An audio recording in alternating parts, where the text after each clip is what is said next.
Seja muito bem-vindo a esse espaço que tem como missão transformar a sua vida e mostrar que a menopausa pode ser a melhor fase da sua existência e deixar de ser um pesadelo. Para falar disso, hoje temos aqui o privilégio de trazer a doutora Catarine Tronco Gasparini, a médica... Prazer. Muito prazer, Catarine. A médica dermatologista que atende conosco aqui na Clínica Doctus.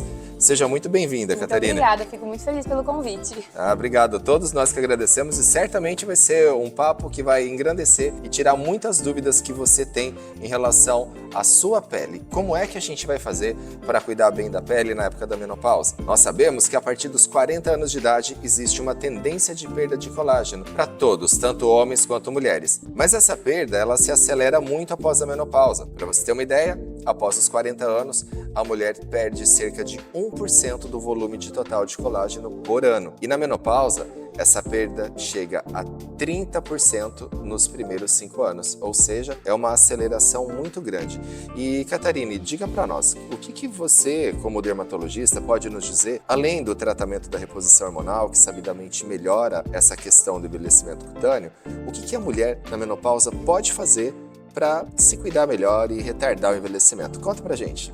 Bom, tem aqueles fatores que todo mundo já conhece, que a gente sempre bate em cima, porque a gente vê também uma melhora com relação a pessoas que praticam exercício físico, que têm bons hábitos, que não fumam. Isso tudo ajuda a prevenir que esse envelhecimento seja muito acelerado. Mas lógico, isso são os quesitos básicos, mas a gente também pode associar desde cremes para hidratação, anti-aging, que a gente pode utilizar, mas muitas vezes a gente precisa associar com alguns procedimentos também em consultório. A gente consegue fazer uma grande parte, mas muitas vezes para a gente conseguir uma melhora mais expressiva, a gente muitas vezes tem que associar com alguns procedimentos.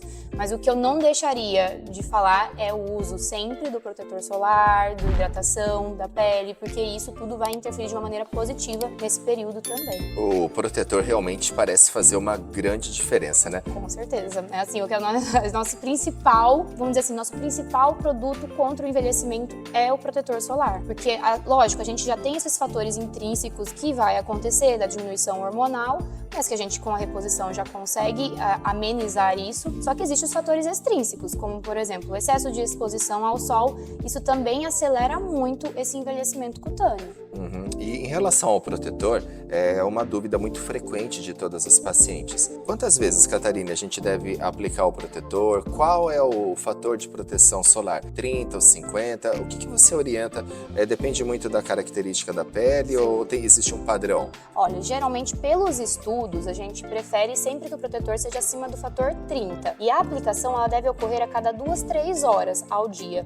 Então, assim, ele não consegue, embora a gente veja algumas propagandas falando que ele tem uma durabilidade de 8 horas, a gente não vê isso na prática. Então, a gente geralmente orienta várias aplicações ao longo do dia. E assim, mas é que hoje a gente tem um grande arsenal de tipos de protetores solares. Então, a gente tem os líquidos, tem bastão, tem pó. Então, a gente consegue, de alguma forma, tá fazendo essa reaplicação associada à nossa rotina corrida do dia a dia. Por exemplo, uma dica, então, que você orientaria para as pacientes que nos assistem agora, seria aplicar o protetor pelo menos de manhã, na hora do almoço e no meio da tarde. Umas 3 horas da tarde aí, acho que seria ideal. E às vezes, por exemplo, se você é uma pessoa que trabalha em um ambiente fechado, então muitas vezes você pode reaplicar um protetor solar em pó. Porque daí é mais prático, você não tem que lavar o rosto, você não tem que passar um líquido, então a gente facilita essa reaplicação. Agora não, se você é uma pessoa que vai trabalhar em exposição direta ao sol, a gente geralmente já indica às vezes um fator maior e que essa reaplicação seja mais frequente. Catarine, outra questão, quando se fala aqui em relação ao protetor solar. A pessoa que trabalha em ambiente fechado, que ela não tem contato direto com a luz solar, mas tem contato com a luz dos ambientes fechados. O que você nos fala a respeito disso? Isso ainda é um assunto muito estudado, mas até agora a gente fala se falou muito dessa luz do teto, do computador, com relação ao melasma. Mas até agora a gente não tem uma comprovação de que isso realmente acabe piorando melasma. Agora, com relação ao fotoenvelhecimento, essa luz ainda não é a mais mais prejudicial. A que prejudica é a radiação ultravioleta. E muitas vezes a luz visível que entra através de uma janela. Então, às vezes a gente não está diretamente exposto, mas a gente está próximo a uma janela, essa luz também acabaria alterando ali o processo de envelhecimento. É isso aí. Uma outra coisa que a gente tem que fazer uma comparação é que todos nós aqui, quando for puxar na memória, da nossa avó, por exemplo, quando todos aqui eram lá criança, e a primeira impressão que a gente tinha da nossa avó. Lá no passado, a gente vê que a mulher sofria demais, né, Catarina? Com certeza. A gente tem aquela imagem da nossa avó, lá por volta dos 55, 60 anos, quando a gente era muito jovem, de uma mulher muito envelhecida, com, assim, a pele extremamente pobre em colágeno, com muitas rugas,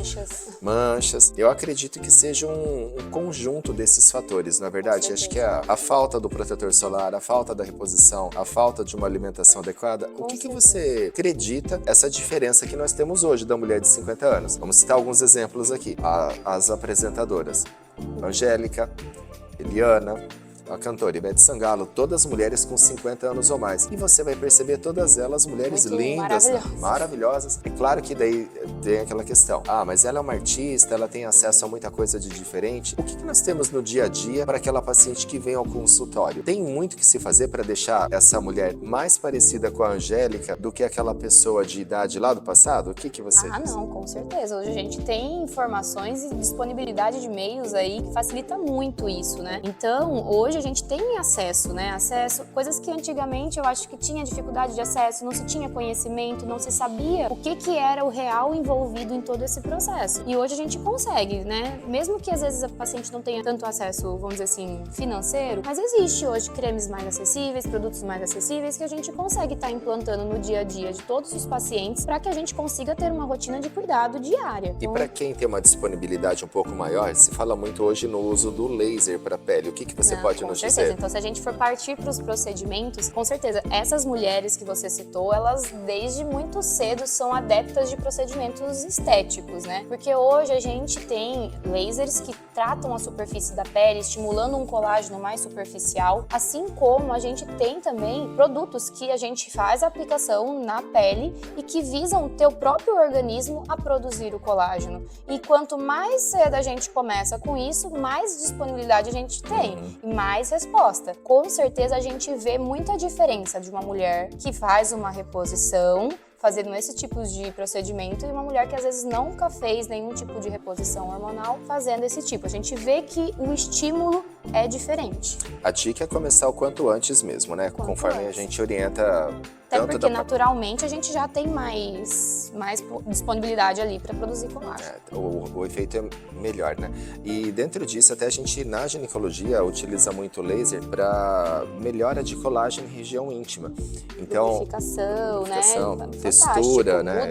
O resultado é maravilhoso. Para quem está na menopausa e de repente não pode fazer reposição, ou se faz reposição e ainda assim tem queixa vaginal, lembrando que 20% das pacientes que fazem reposição ainda tem alguma queixa relacionada à secura ou textura vaginal, saiba que existe o laser vaginal. O laser na região íntima, ele é aplicado em 3 sessões, com intervalo mensal. E ele tem uma tendência de aumentar bastante o volume de colágeno e devolver aquela textura rugosa da região vaginal, o que melhora muito a saúde vaginal, o conforto durante a relação. É mais ou menos aquilo que a gente vê para a pele também, não é isso, Catarina? Com certeza. Assim, o laser ele tem inúmeros benefícios, né? Hoje a gente tem um arsenal de lasers muito grande, mas a gente tanto consegue agir em qualidade, viço, textura, a gente consegue dar uma melhora muito importante nessa pele. E tem uma outra questão aqui que eu tenho certeza que você que nos assiste agora já pensou. A pessoa que tem lá uma idade mais jovem está usando uma pílula anticoncepcional e de repente apareceu o melasma. Nós sabemos que as pílulas combinadas, principalmente aquelas com estrogênio sintético, que eram muito comuns no passado, elas têm um efeito ruim para o melasma, não é isso, Catarina? Com certeza. A gente vê uma clara relação desse hormônio com a piora do melasma. Então, tem pacientes que a gente, às vezes, quando a gente já tenta de todos os procedimentos, de todos os produtos, protetor, e não tem melhora, nós temos que recorrer, às vezes, à troca da pílula anticoncepcional ou partir para outro método contraceptivo. Dentro disso, a gente sempre lembra que existem, por exemplo, os DIUs hormonais, o DIU de cobre, existem outras opções que não vão dar prejuízo para o melasma, que é uma coisa que dá um grande prejuízo estético Na para a paciente. qualidade de vida, com certeza.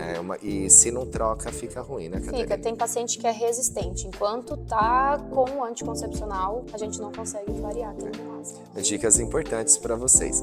E em relação a outra questão, para a gente finalizar esse nosso bate-papo, todo mundo vem perguntando hoje, e aí, doutor, doutora, devo repor o colágeno? Então a gente sabe que tem inúmeras alternativas de colágeno, os mais conhecidos são aqueles que são dispersíveis em água, mas é aquela questão, será que se eu tomar vai dar resultado, não vai? Será que se eu fizer algum procedimento injetável para estimular o colágeno, isso resolve? O que você tem a nos dizer sobre isso? Sobre a reposição do colágeno em si e aos procedimentos que estimulam, os bioestimuladores, não é isso? Isso. Bom, com relação aos colágenos orais, até hoje não temos estudos que comprovem essa eficácia, que existe um marketing muito grande em cima disso e não necessariamente esse colágeno que a gente ingere, ele vai migrar para a pele e vai agir na flacidez. O que a gente vê? Ele dá uma melhora na qualidade da pele, mas é uma melhora pequena, mas não que ele é capaz de agir na flacidez da pele.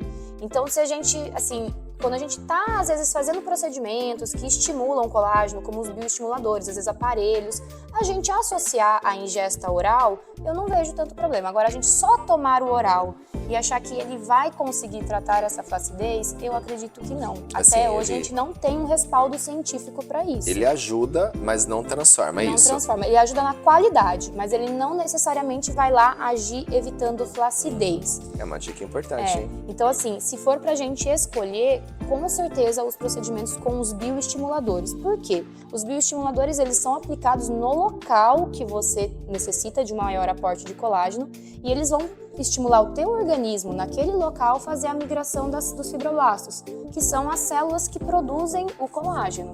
Então a gente com certeza tem uma discrepância aí. O colágeno oral, ele pode ser usado associado, mas ele não é o primeiro tratamento ali no quesito flacidez. E qual bioestimulador que você mais utiliza, que você mais gosta? Olha, depende muito do tipo da pele, mas atualmente eu uso muito a Harmonica, o Sculptra e o Radiesse. Esses com certeza são os que eu mais trabalho atualmente. E dizendo aqui também, sem nenhum conflito de interesse, é que são marcas conhecidas, são tá? marcas conhecidas. Por isso que a gente está citando aqui o nome comercial. Mas é o que a gente escuta falar muito, o resultado parece realmente ser muito bom, né, ser Catarina? benéfico. E assim, hoje a gente até, como a gente citou, a gente começa muito cedo, né? Até às vezes após os 30 anos, a gente já começa a fazer uma indicação anualmente de algum procedimento que faça um estímulo de colágeno, para que a gente consiga ter um aporte de colágeno durante todo o processo de envelhecimento, que vai acontecer naturalmente. Então dá para retardar muito esse processo tão indesejado do envelhecimento, né? É o que todo mundo quer, né? Viver bem, viver mais, viver feliz e com uma aparência boa. Eu quero te agradecer imensamente por esse bate-papo. Eu que quero agradecer por estar aqui hoje. Muito obrigado, seja bem-vinda todas as vezes. Certamente teremos muitos outros momentos juntos aqui para tirar essas dúvidas que são tão importantes na vida de todos. Muito obrigado, obrigado. Muito obrigada. Tchau.